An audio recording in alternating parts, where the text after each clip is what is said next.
Kinoronahan na ho ang kandidata o mga kandidata na nagwagi sa titulo ng Miss Iriga, Miss Rinconada at Miss Bicol Tourism 2025 pageant sa Iriga City, Camarines Sur kagabi.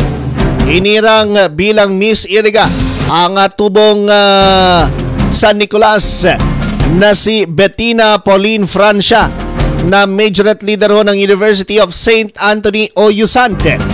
Nasungkit naman ho ni Angelica Centeno mula sa bayan ng Bao, Camarines Sur ang titulo ng Miss Rinconada, habang nakuha naman ni Alexandra Krishna Orino ng Naga City ang corona para sa Miss Bicol Tourism 2025. Samantala, pumwesto naman bilang first runner-up ang pambato ng Legazpi City na si Rani Lacmidado at second runner-up naman si Rica Jane Peñalba ng Sorsogon.